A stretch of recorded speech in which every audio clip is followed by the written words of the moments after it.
Hi, and welcome to the speaker series. My name is Ellie Weisbaum, and I'm an assistant professor at the University of Toronto's Buddhism, Psychology, and Mental Health program.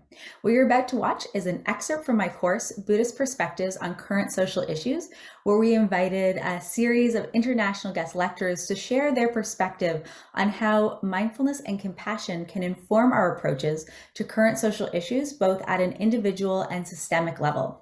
This series was sponsored by the New College Initiatives Fund, and we really hope that these dialogues can serve to be engaging and informative for the context of your daily life, and that they can help us collectively consider how we can build a more healthy and compassionate society. Thanks for joining us, and enjoy the video. The speaker you're about to watch is Brother Phap, a dear colleague and friend who's currently the abbot of Upper Hamlet for Plum Village in France, which is Thich Nhat Hanh's main practice center.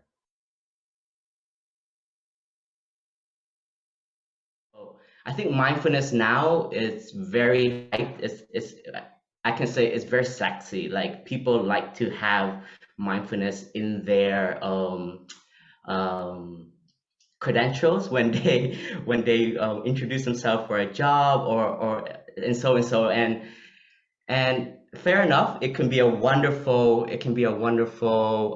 add-on that we can have. But for us who invest our whole life into this path, we see mindfulness not as a tool, but we see mindfulness more as a way of life. And the question is, what is mindfulness? I'm sure Ellie probably has already offered you the answer, but allow me to just refresh it in everyone. For us, mindfulness is an energy, is an awareness that we all have, but we have to be aware of something. We have to be mindful of something. And that's why we need training, we need practice. We want to be aware of our mind. Are we able to even be one with the mind? Right? This is an antidote of recognizing how much we are running towards the past or we are running towards the future. And all of us, we do this. And so when we practice mindfulness, the first practice is learning to come back to oneself. In today's world, especially during the pandemic, I think our time on the screen has increased maybe tenfold or 20-fold. And that means our attention is always outside, it's always beyond us. So maybe we are also creating a habit of not becoming aware of just our body. So the first practice in mindfulness is to become aware of your body. This is really simple, very basic, but it is also very important. It's very essential because we have done a lot of research and a lot of people have also studied that say that what is health? And for us, I think health is beyond wealth. I mean, wealth is beyond money. Health is one of our wealth. And if we don't know how to take care of our body, we are losing ourselves day by day. When we are young, we are full of energy. We have the capacity to overstrain ourselves also. We can stay up late, we can overwork.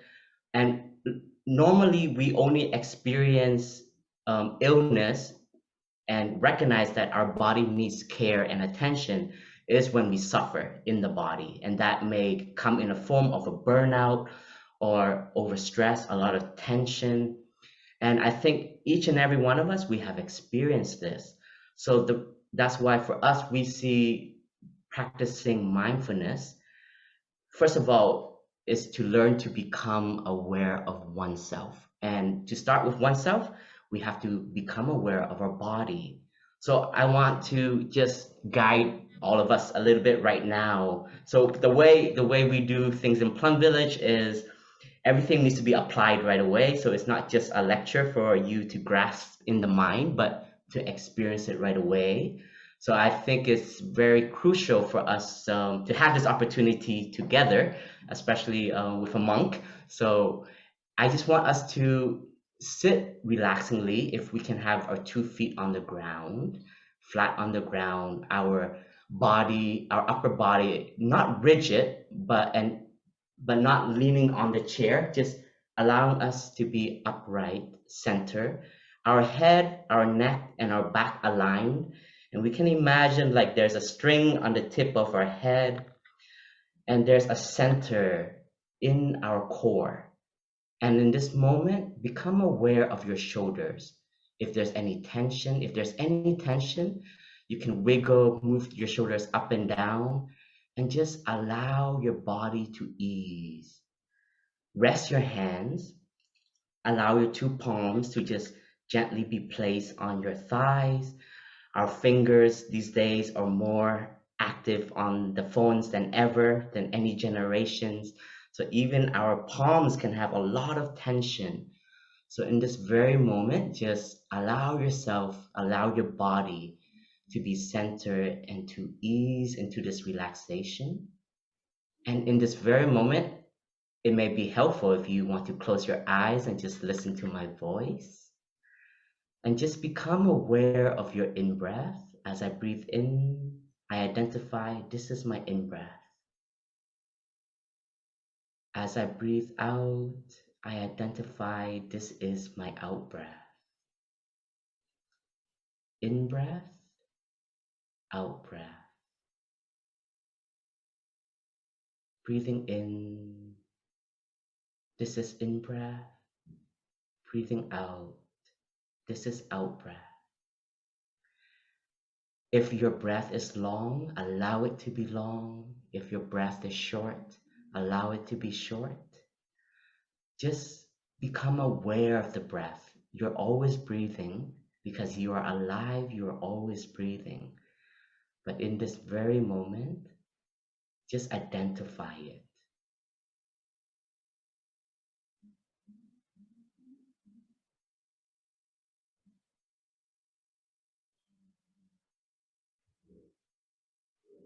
And now as you breathe in, you stay with your in-breath from the beginning to the end.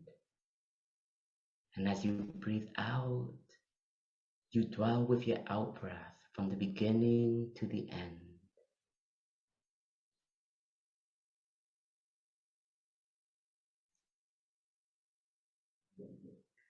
Staying one with the in-breath,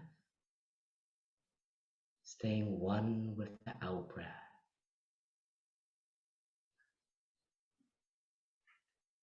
This is mindfulness of our breath. And now we're going to shift our attention. As I breathe in, I become aware of my face. If there's any tension on my forehead, on my cheeks. And if there is, just offer yourself a smile. A smile can relax a lot of the muscles on the face. So breathing in, aware of my face.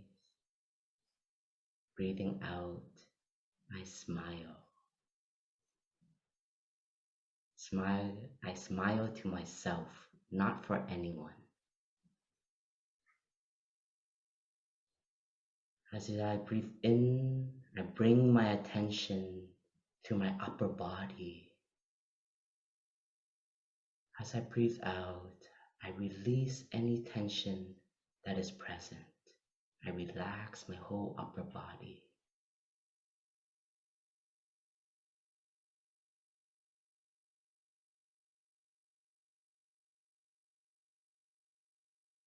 And as I breathe in, I bring my attention to my lower body. As I breathe out, I relax my lower body. This is a practice of awareness of body, offering love and care. In, aware of my lower body. Out, relaxing my body.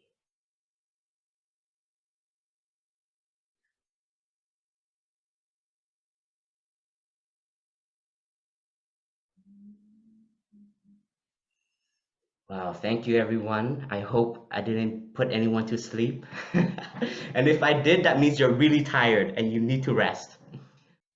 Thanks for watching the video. We hope you found it engaging and informative. If you'd like to know more about programming in the Buddhism, Psychology, and Mental Health program or other public series and events that we have coming up, please check out in the description a link to our website and also more about the speaker in this video. Thanks for joining us.